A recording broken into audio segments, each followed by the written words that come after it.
حامدا و مصلیا و مسلما اعوذ باللہ من الشیطان الرجیم بسم اللہ الرحمن الرحیم۔ السلام علیکم ناظرین، المقصود ٹی وی میں خوش آمدید۔ میں ہوں آپ کا میزبان ڈاکٹر عبدالصمد اور آپ دیکھ رہے ہیں پروگرام ایک نگاہ نظام تعلیم پر۔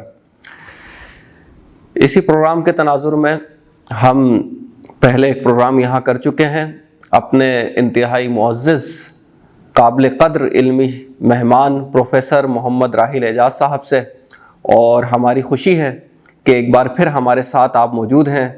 السلام علیکم ورحمۃ اللہ وبرکاتہ۔ وعلیکم السلام ورحمۃ اللہ۔ بہت ممنون آپ کی محبتوں کا، بہت شکر گزار المقصود ٹی وی کا کہ انہوں نے ایک بار پھر مدعو کیا، اور ڈاکٹر عبدالصمد صاحب آپ کا بھی بہت شکر گزار۔ بہت شکریہ آپ کا بھی کہ بلا شبہ جس طرح ہماری اس سے پہلے پروگرام میں گفتگو رہی اور یقیناً ناظرین آپ کی علمیت سے کافی متاثر ہوئے اور کافی انہوں نے اس کو قابل نفع بھی سمجھا الحمدللہ ماشاءاللہ جو ہماری یہاں پر باتیں ہوئی تھی۔ تو ناظرین، یہی ایک نگاہ نظام تعلیم پر اسی پروگرام کا سلسلہ آگے بڑھائیں گے۔ تھوڑا سا میں آپ کو خلاصہ بتاتا چلوں کہ اس سے پہلے پروگرام میں ہم نے پاکستان کے تعلیمی نظام کے موجودہ جو صورتحال ہے اس کے تناظر میں دنیا کے کامیاب تعلیمی نظام کو ڈسکس کیا تھا۔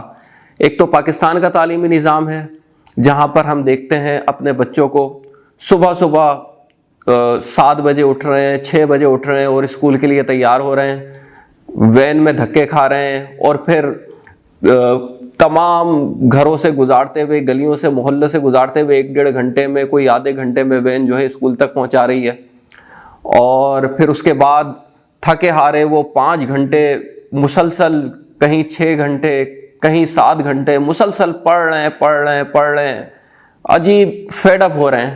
پھر اس کے بعد دوبارہ وین میں بیٹھ رہے ہیں یا اپنی سواری میں یا جیسے بھی دھکے کھاتے ہوئے گھر پہنچ کے ان کی ایسی حالت ہوتی ہے کہ پتہ نہیں کیوں والدین کو ترس نہیں آتا۔ پھر اتنا ہوم ورک کہ پورا دن گزار دیا جائے، ہوم ورک مکمل نہیں ہوتا، اتنا ہوم ورک، اور پھر اس کے بعد جو ہے ان کو صحیح طریقے سے کھیلنے کا وقت میسر نہیں ہے، ان کو وہ تربیت میسر نہیں جو تربیت انہیں ملنی چاہیے۔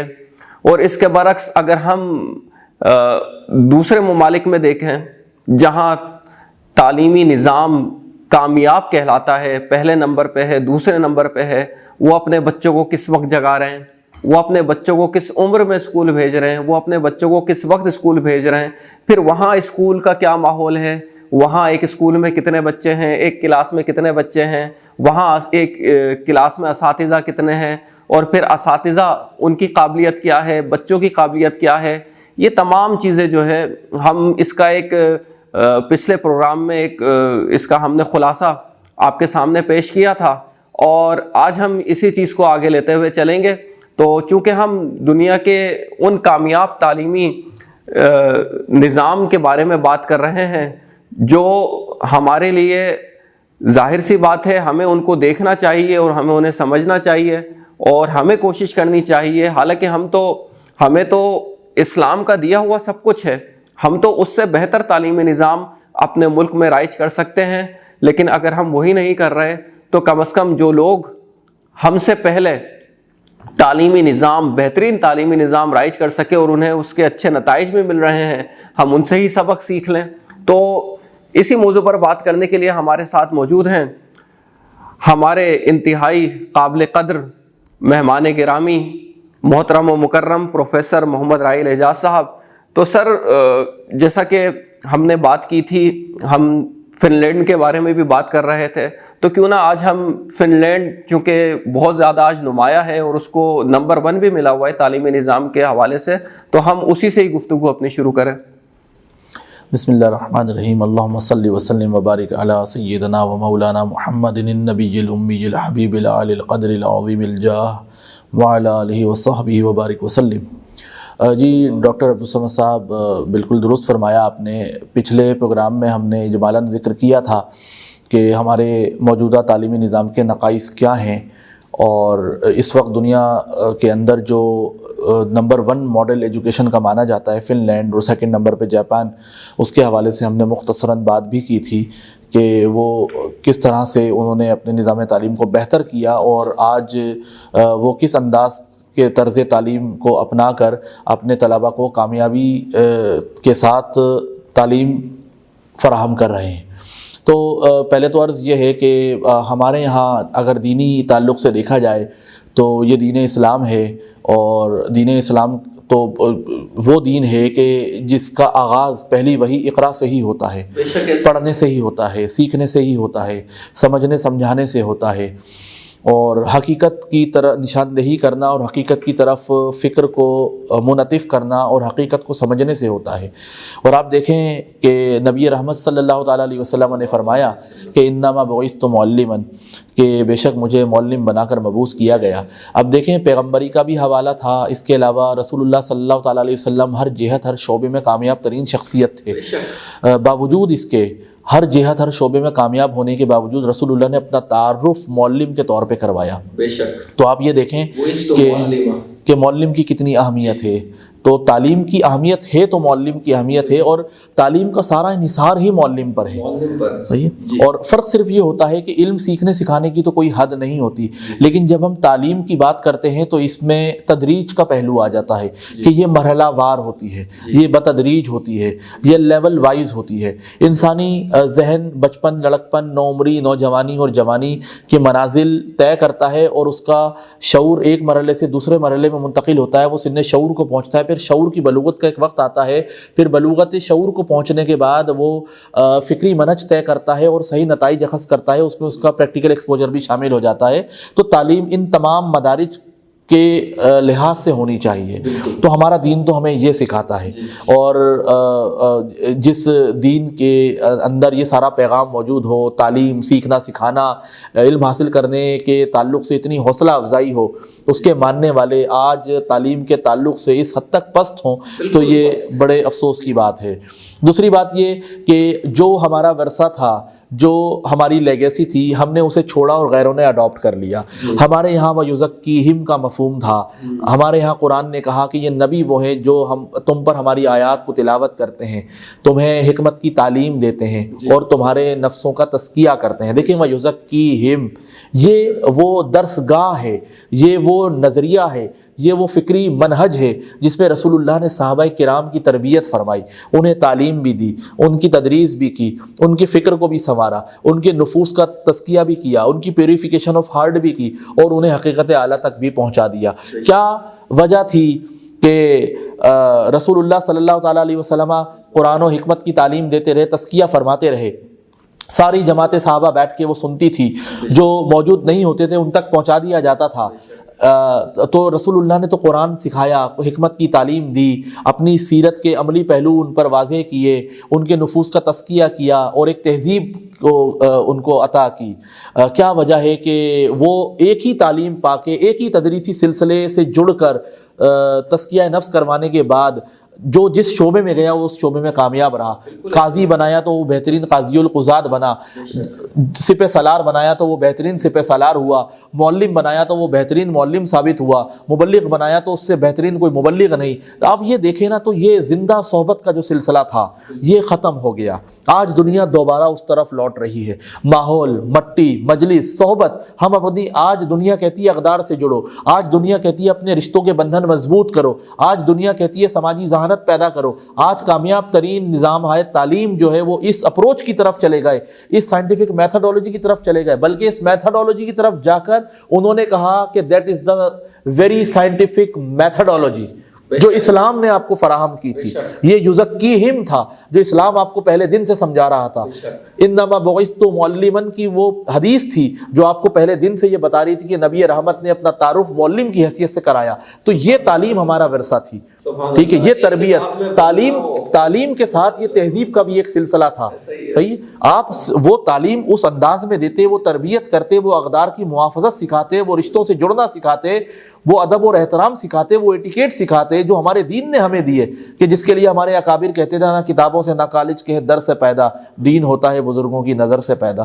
آج فن لینڈ اس ماڈل کو اپنا رہا ہے اور وہ دنیا بھر میں کامیاب ٹھہرے۔ اس کی وجہ کیا؟ وہ کہنے لگے آپ انفارمل کر دیں، آپ 7 سال تک بچے کو دادیوں نانیوں کی کہانیاں سنائیں، آپ اس کے تخیل کو پروان چڑھائیں، آپ اس کی اخلاقیات کو بہتر کریں، آپ اسے ایٹیکیٹ سکھائیں، ادب اور آداب سکھائیں۔ 7 سال بعد اسکول بھیجیں تو ظاہری رسموں میں نہ پڑھیں، بچے کو اس کی ٹینڈنسی اور رجحان پر چھوڑ دیا جائے، ٹھیک ہے، اور بے تکلف ماحول میں تعلیم فراہم کی جائے تاکہ وہ زیادہ سے زیادہ لرن کر سکے، صحیح ہے۔ پھر ایگزام کا پریشر اس پہ نہ ڈالیں، پھر آپ اس کو سچویشن بیسڈ تعلیم دیں، سچویشن سکھائیں تاکہ وہ اپنی پریکٹیکل لائف کی پرابلمز کو سالو کرنا اسکول میں سیکھے۔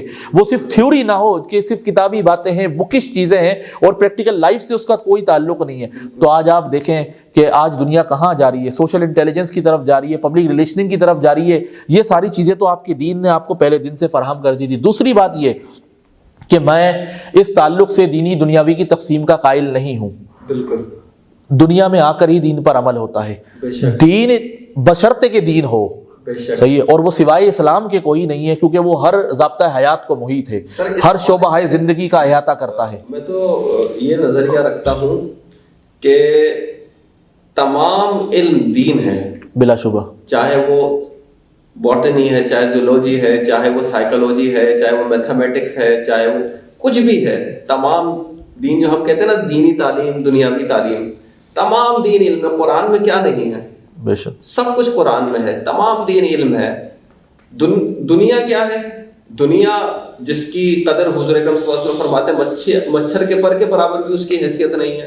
مقصدیت کے اعتبار سے آپ دیکھیں تو انسانیت ایک شرف کا نام ہے، انسانیت ایک شرف کا نام ہے۔ غالب نے کہا تھا نا، بس کہ دشوار ہے ہر کام کا آسان ہونا، آدمی کو بھی میسر نہیں انسان ہونا۔ یہ وہ والی باتیں آج بھی اگر ہم تعلیم حاصل کریں، ظاہری دنیاوی ڈگری ہولڈرز بننے کے بعد بھی اگر شرف انسانیت تک نہ پہنچ سکے تو کیا فائدہ اس کی ڈگریز کا؟ اچھا سر، معذرت کے ساتھ ایک چھوٹا سا بریک لیں گے، بریک کے بعد پھر انشاءاللہ ہم ملتے ہیں۔ بہت اہم بات ہو رہی ہے، بہت اہم موضوع پر گفتگو چل رہی ہے، تو ناظرین ایک چھوٹے سے بریک کے بعد انشاءاللہ آپ سے دوبارہ ملتے ہیں۔ آپ کا اپنا بین الاقوامی چینل المقصود ٹی وی دنیا بھر میں موجود اپنے ناظرین کے لیے لا رہا ہے مفید، قابل دسترس اور مضر اثرات سے پاک علاج پر مبنی خصوصی نشریات، کیونکہ صحت ایک انمول نعمت ہے، اس لیے المقصود ٹی وی کرے گا قدم قدم پر اپنے ناظرین کی رہنمائی، دیے جائیں گے مفید مشورے اور پیشہ ورانہ رہنمائی، ماہرین صحت کی وساطت سے کئی ایک بیماریوں کا علاج دیا جائے گا، سبزیوں اور پھلوں کے ذریعے روحانی بیماریوں اور مسائل کا حل ملے گا، طب نبوی اور قرآن و حدیث کی روشنی میں لا علاج بیماریوں کا ہوگا علاج قدیم یونانی طریقوں سے، ہومیوپیتھی طریقہ علاج سے کیا جائے گا آپ کی بیماریوں کا شافیہ علاج، جس کا اضافی خاصہ یہ ہے کہ بیماری سے مکمل شفا یابی کے بعد مضر صحت اثرات ان دواؤں کا حصہ نہیں ہوتے۔ بتائے جائیں گے ناظرین کو دیسی گھریلو ٹوٹکے۔ مزید مفید طریقہ علاج جاننے کے لیے دیکھتے رہیے المقصود ٹی وی۔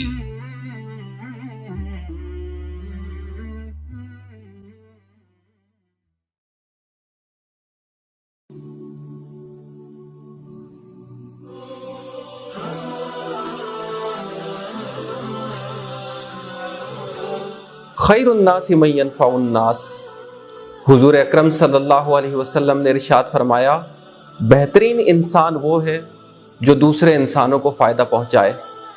آج کا انسان طرح طرح کے مادی اور روحانی مسائل کا شکار ہے، اور وہ اپنے ان مسائل کے حل کے لیے جعلی عاملوں یا نام نہاد عالموں کے ہتھے چڑھ جاتا ہے، اور اس کے نتیجے میں وقت اور پیسے کے ضیاع کے علاوہ اس کے ہاتھ کچھ نہیں آتا۔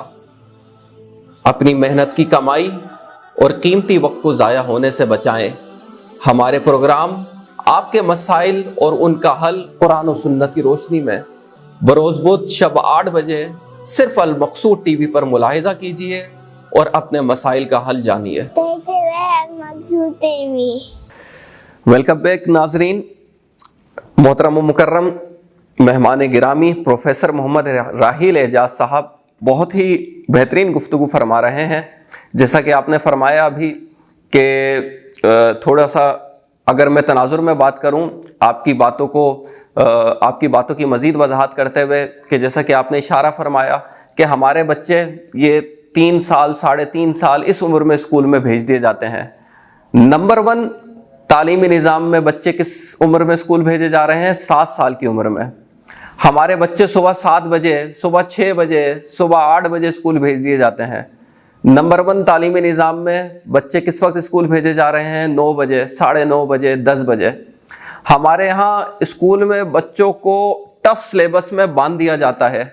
نمبر 1 تعلیمی نظام میں اسکول میں بچوں کو بالکل آزاد چھوڑا جاتا ہے، انہیں فطرت کے قریب کیا جاتا ہے۔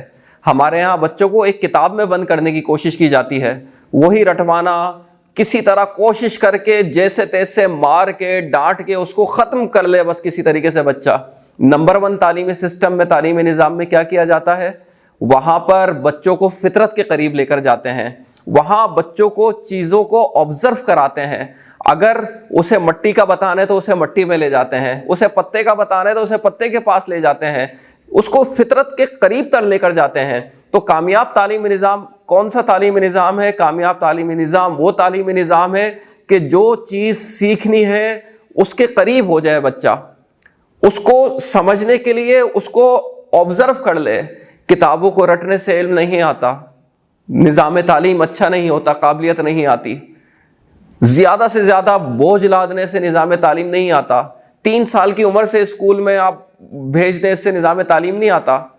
ہم یہ بہت زیادہ سمجھتے ہیں کہ مقابلہ کرایا جائے، بچے جو ہے مقابلے کی وجہ سے آگے بڑھیں گے، مقابلے کی وجہ سے کبھی آگے نہیں بڑھتا۔ تعلیم میں کیسا مقابلہ؟ یہ کوئی کشتی تھوڑی ہو رہی ہے، یہ کوئی جنگ تھوڑی ہو رہی ہے کہ ہار جیت کا مقابلہ کیا جائے۔ اس میں تعلیمی نظام میں گریڈنگ کا معاملہ ہونا ہی نہیں چاہیے۔ تعلیمی نظام میں کیا مقابلات؟ یہ تو آپ اسکلز ہیں، ڈیولپ کریں۔ اس میں تو مقابلے میں ایسا ہوتا ہے کہ کہیں کوئی بچے کو بول دو تم فرسٹ آ گیا، کوئی سیکنڈ، وہ تھرڈ آ گیا، کوئی فیل آ گیا، اس میں تو بچے جو ہے ہمت ہار جاتے ہیں۔ اس میں تو بچے، آپ نے خود بھی آبزرو کیا ہوگا، رول ہو کے لوہ لہان کر لیتے ہیں اپنے آپ کو۔ تو بہرحال میں آپ کا پورا وقت نہ لے جاؤں، آپ سننا چاہ رہے ہیں ہمارے مہمان گرامی کو، وقت بھی بہت کم ہے، تو میں ایک بار پھر آتا ہوں اپنے مہمان گرامی پروفیسر صاحب کی طرف۔ پروفیسر صاحب، ہم فن لینڈ کے بارے میں بات کر رہے تھے اور پھر آپ مزید آگے کیا فرمائیں گے اس بارے میں جو آپ گفتگو فرما رہے تھے؟ جی بالکل درست فرمایا آپ نے کہ ہمارے یہاں ایک اسٹریس ایجوکیشن کے ساتھ چلتا ہے بچوں پہ، اور بچہ جو ہے وہ ہمیشہ اسٹریس کا شکار رہتا ہے اپنے پورے دوران تعلیم، جو ظاہر ہے سیکھنے کے حوالے سے ایک ہرڈل ہے، وہ رکاوٹ ڈالتا ہے، تعطل پیدا کرتا ہے۔ پھر اس میں گریڈنگ سسٹم، ہائی پرسنٹیج لانا۔ دوسری بات یہ بات بھی درست ہے کہ ہمارے یہاں برائٹ اسٹوڈنٹ اور ڈل اسٹوڈنٹ ایک کلاس کے اندر ہوتے ہیں، تو ان میں واضح طور پہ ڈسکریمنیشن کیا جاتا ہے۔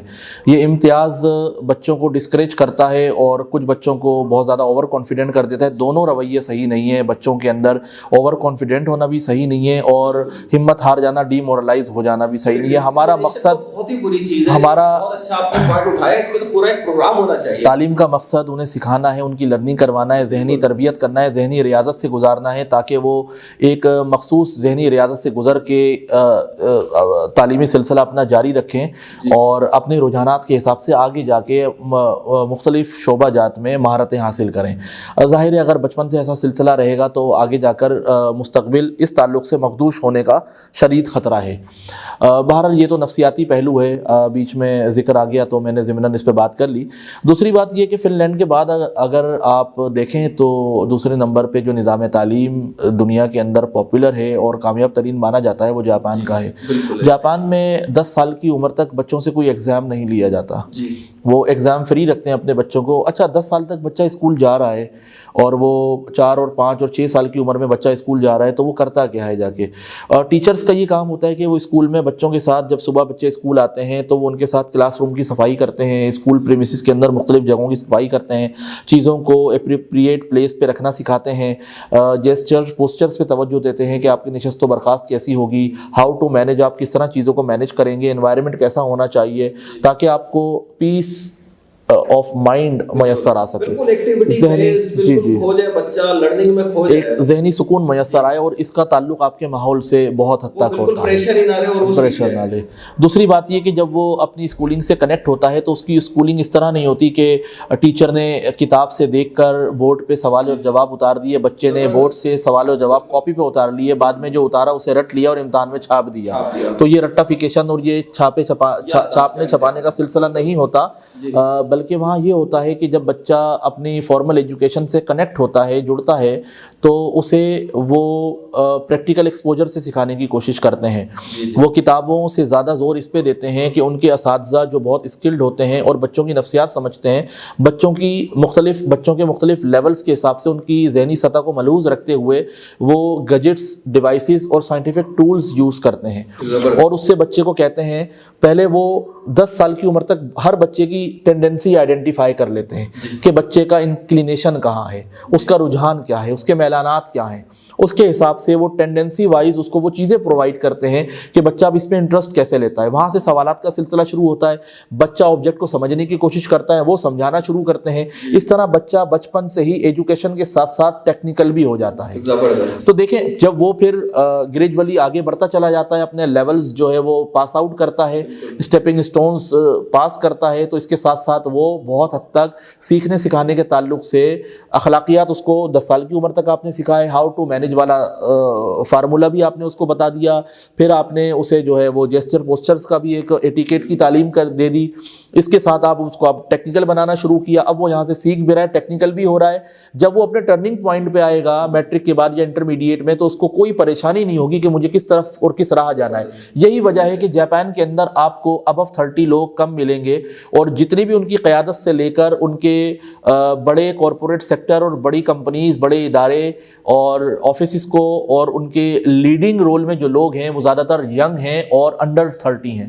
آپ یہ دیکھیں وہ ٹیکنیکلی کر دیا نا انہوں نے, بالکل ایمپلیفیکیشن اتنا زیادہ ان کو انوالو کر دیا, اور وہ ٹیکنیکس میں اور دیگر چیزوں میں, اور آج بہت آگے بھی. اور وہ کسی قوم سے کسی قسم کا کوئی اثر, کوئی مروبیت اپنے اوپر طاری نہیں کرتے. ان کو پتہ ہوتا ہے, وہ اپنے ذہن میں اپنے اس میں اتنا کلیئر ہوتے ہیں کہ انہیں پتہ ہے کہ ہم نے کیا کرنا ہے, کس شعبے میں کرنا ہے, کتنا کرنا ہے, اور بہت ڈسپلن کے ساتھ بہت آرگنائز طریقے سے وہ اپنے ہدف کو پاتے ہیں, مکمل کرتے ہیں, اور پھر آگے لے کے چلتے ہیں. اور 30 35 40 سال میں وہ نئی نسل کو اپنی لیگیسی ٹرانسفر کر دیتے ہیں, اور ٹرانسمٹ کر کے اپنا دوسرا کام وہ اختیار کرتے ہیں جو سوشلی سوسائٹی کے حوالے سے پروڈکٹیو ہوتا ہے, اور لیڈ ان کی وہی انڈر 30 والی جنریشن کر رہی ہوتی ہے. تو یہ آپ دیکھیں کہ بین الاقوامی سطح پہ وہ قوم جو آپ کے ایشیا کے اندر ہی واقع ہے, وہ کس حد تک کس معراج پہ پہنچی ہوئی ہے, اور وہ کس طرح سے اپنے بچوں کو لرننگ کروا رہے ہیں, تربیت دے رہے ہیں, ذہنی ریاضت سے گزار رہے ہیں, ٹیکنیکلٹیز پیدا کر رہے ہیں. اور جاپان میں آپ جائیں گے تو آپ کو یہ چیز واضح طور پہ محسوس ہوگی, سکون ملے گا, طریقہ سلیقہ ملے گا, نشست و برخاست ملے گی, اور ایٹیکیٹ آپ کو نظر آئیں گے. اور آپ یہ دیکھیں گے ہر بندہ اپنے کام سے کام رکھتا ہے, بیجا مداخلت نہیں ہے, کوئی کسی قسم کی کنٹروورسی نہیں ہے. اور آپ یہ دیکھیں ایسی ہی نیشنز ہیں جو لیڈ کرنے کے قابل ہیں. بالکل ایسا ہی ہے. یہ ہے فائدہ ہمارے پاس ایک اچھے تعلیمی نظام کا فائدہ, کہ اور تعلیم تہذیب کے بغیر نہیں ہوتی. تعلیم تہذیب کے تسلسل کے ساتھ ہوتی ہے. تعلیم تہذیب کو صحت فراہم کر رہی ہوتی ہے, تہذیبی روایات آپ کے ساتھ چل رہی ہوتی ہیں. تعلیم بغیر تہذیب کے نہیں ہوتی, اور نہ ہمارے دین نے اس کا تصور دیا تھا. اور آج جتنے بھی کامیاب سسٹم ہیں آپ دیکھ لیں, وہ تعلیم کے ساتھ ساتھ اپنی قومی تہذیب بھی لے کر چل رہے ہیں. ان کے جو رویے ہیں وہ ان کی تہذیب کی عکاس ہیں. ایسا ہی ہے, ان کی تہذیب کی عکاس. اچھا, اب ایک مسئلہ یہ بھی ہے کہ میں ہو گیا, آپ ہو گئے, ہم چاہتے ہیں کہ ہمارے بچے ایک ایسے تعلیمی نظام کا حصہ بنے جو ایک اچھا تعلیمی نظام ہو. اب میرے پاس کل ہی کال آئی کہ آپ کو پہلا پروگرام ہم نے دیکھا تو ماشاءاللہ بڑا زبردست لگا, آپ نے بہت ساری چیزیں بتائی. تو انہوں نے کہا کہ کیا میں یہ سمجھوں کہ ہمارا یہ قصور ہے کہ ہم پاکستان میں رہ رہے ہیں, کہ یہاں کا تعلیمی نظام, یہاں پہ ایک اچھا تعلیمی نظام ہمارے بچوں کو نہیں مل پا رہا. میں نے کہا نہیں, آپ ایسا ہرگز نہیں سمجھیں, لیکن آپ یہ فکر کریں کہ یہ تعلیمی نظام بہتر کیسے ہو سکتا ہے. تو وہ کہنے لگے کہ میں کیسے فکر کر سکتا ہوں, میرا تو تعلیم سے تعلق نہیں, اور پھر تو آپ کا تعلیم سے تعلق ہوتے ہوئے آپ اس حوالے سے سلیبس اور یہ سسٹم اس میں کچھ نہیں کر سکتے. میں نے کہا ہر شخص اپنی سوچ بدل لے نا, ہر شخص یہ فکر کرنے لگ جائے، ہر باپ یہ فکر کرنے لگ جائے، ہر ماں یہ فکر کرنے لگ جائے، تو خود بخود کچھ ایسا انقلاب آئے گا، خود بخود ایسا کچھ معاملہ بنے گا کہ ہمارا تعلیمی نظام وہی ہو جائے گا جو معیاری تعلیمی نظام ہے۔ یہ بات آپ کی بالکل درست ہے، اور دیکھیں مسئلہ یہ ہے کہ میں نے پہلے پروگرام میں عرض کیا تھا کہ تحصیل پاکستان تو ہوئی، لیکن تشکیل پاکستان اور تکمیل پاکستان کے مراحل ہنوز باقی ہیں۔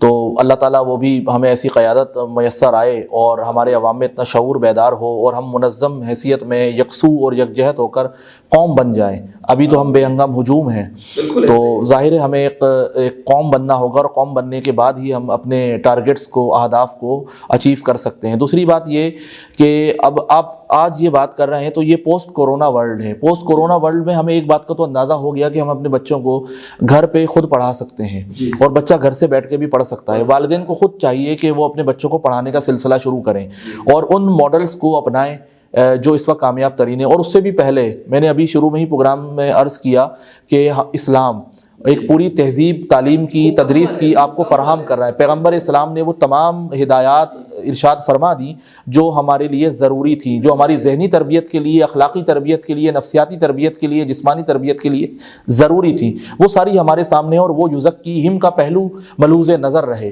کیونکہ ہم صرف نری ظاہری تعلیم کے ہی قائل نہیں ہیں، بلکہ ہم اس کے ساتھ ساتھ اخلاقیات سے ہوتے ہوئے باطن اور روح کو سنوارنے کی بات کرتے ہیں۔ یہ یزکیہم کے پہلو میں آج دنیا روحانیت سے عاری ہوتی جا رہی ہے، مادیت کے شکنجے میں اسے کس لیا گیا ہے، لہذا آپ دیکھیں فزیولوجیکل نیڈز آپ پر رول کر رہی ہیں، آپ کی خواہشات بے لگام ہو گئی ہیں، اور آپ مادی تقاضے پورے کرنے کے لیے سب کچھ اپنی تگودو لگا دیتے ہیں۔ اس کا نتیجہ کیا ہو رہا ہے؟ نفسا نفسی، خود غرضی، اور دوسرا اقدار کو پامال کر دینا، انسانیت کو رون دینا، بھل منصاحت کا خیال نہ کرنا۔